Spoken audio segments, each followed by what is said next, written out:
Hello, Peter. Thank you for taking the time to speak with me today. So, as I understand it, there seems to be a little bit of conflict in the Shiff household these days. Your son is a big advocate of cryptocurrency, yourself not so much so. Seems there's a little bit of conflict going on in the Shiff household, so please enlighten us. Tell us a little bit about what's going on with your son's position in the cryptocurrency space. Well, first of all, I have to remember my son is 18 years old. So he's not, he's never actually had a job, and he's a freshman in college. So he's not like this wizard. You should follow his investment advice. But, I think it's very funny how many people on the internet, are so happy that he's all in. They're congratulating him for basically having no diversification whatsoever and for putting 100% of his personal net worth into a highly speculative, volatile digital asset. And they think this is a great decision. Like, they think I should follow his advice. I should learn from my 18-year-old son, despite the fact that he is obviously making a lot of mistakes. In fact, people should know better. I mean, even the people who believe in Bitcoin, right, would not say that you should have everything you have in it. I mean, what if it doesn't work out? I mean, so he's just thrown caution to the wind. And I don't think that's something that people should want to emulate and say, yeah, that's the greatest investment strategy, to put all your eggs in the same basket and then hope it doesn't break, right, or whatever. So it's interesting that so many people condone his concentration. It's interesting. I wonder, why doesn't he invest in better coins, such as Hex, for example? I hear Hex is a fantastic investment for young people these days.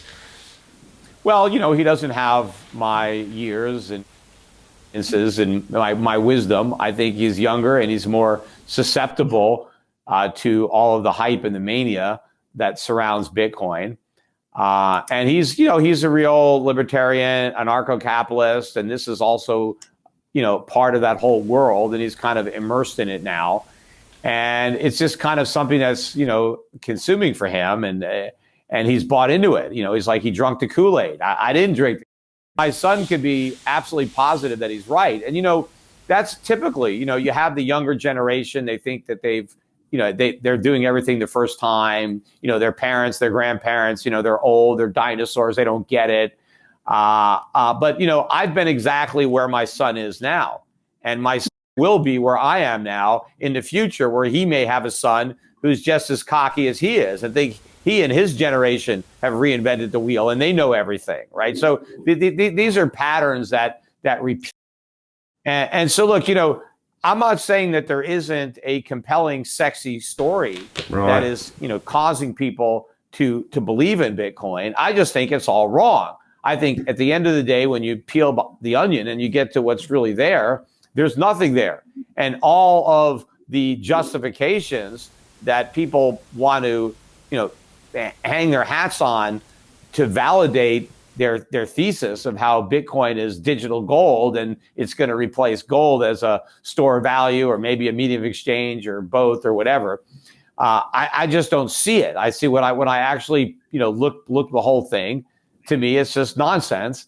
And yes, I understand that if enough people don't think that, there is a theoretical scarcity to the Bitcoin. There's 21 million Bitcoin. There's 2.1 quadrillion Satoshis. But if you want to own a full Bitcoin, there's only 21 million of them there. Now, that could be a big number if nobody wants them. But if a lot of people want them, then maybe the number's not so big.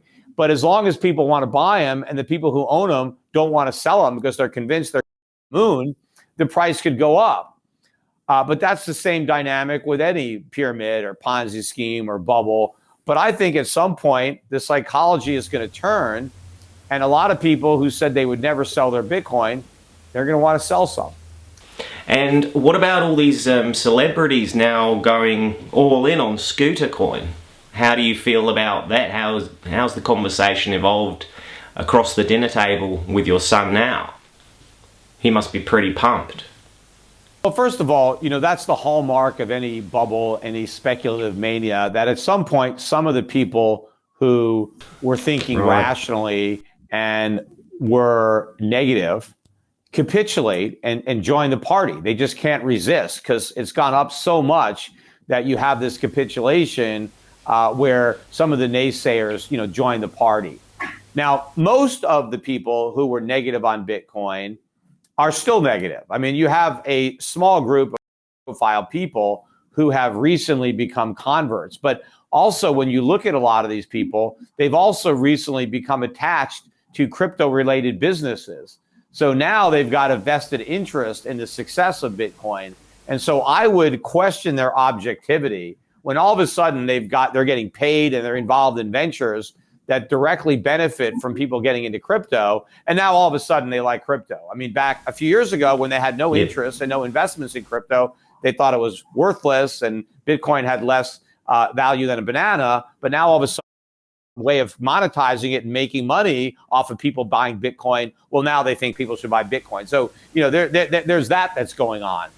But to the extent that some of the people have actually changed their minds and now think something that they used to think was worthless now has value, yes, I mean, I don't doubt that some people have done that. And again, that is typical of any mania, any bubble. People are eventually going to throw in the towel and capitulate after years and years of sitting on the sideline while everybody else is making fun of them. And so to me, a lot of these big people getting involved could just as easily be the sign of a top as the sign of a whole new big leg of the bull market, because what the Bitcoin bulls are saying is these big people getting involved means that even more big people are going to get involved in the future. Well, maybe not. Maybe this is it. Maybe these are all the big people that are coming in and there's nothing to follow them.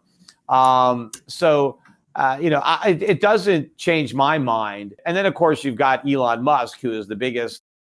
In fact, he tweeted up the price of Bitcoin earlier this morning, but it's since turned around. I mean, everybody is waiting for an Elon Musk tweet as a buy signal. There are a lot of people now. Somebody wrote an algorithm that they buy Bitcoin every time I tweet about it, even though I just tweet about it in a negative way. A lot of famous people are getting behind ScooterCoin now. What's stopping you from getting in there? You seem like a smart enough guy. I mean, what about you? Will you invest in ScooterCoin, Peter? Can I get that on record today? Okay, well, first of all, you take a guy like Anthony Scaramucci. In the beginning, he was skeptical and wasn't a Bitcoin believer, but now he has a massive Bitcoin fund. And he has basically staked his reputation and really made a career-ending, I think, bet if he's wrong on Bitcoin.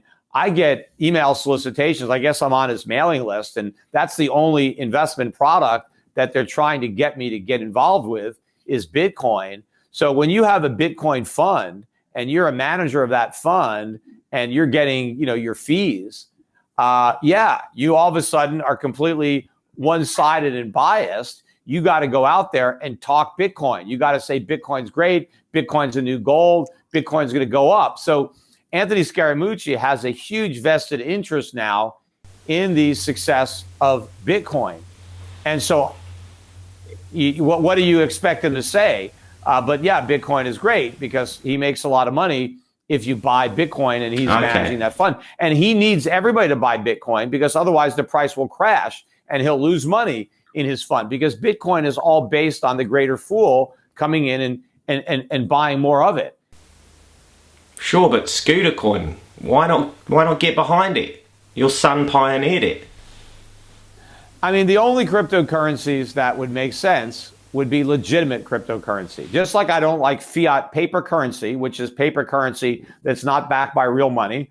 I don't like fiat digital currency. But if you have a digital currency that's backed by gold and redeemable in gold, well, then that's fine. That's great. Right. I think that would work perfectly. The problem is governments don't like that. So if there are credible digital currencies backed by gold, everybody would prefer those currencies to the dollar, to the euro, to the yen. And so if that were to happen and you had a legitimate threat to the monopoly that central banks have, then the governments would act to shut it down. I think the reason they're not trying to shut down Bitcoin is because they don't perceive it to be an actual threat. And I agree. I think Bitcoin is only a threat to the people who are buying it, and they're going to end up losing their money. But it's not a threat to governments and central banks.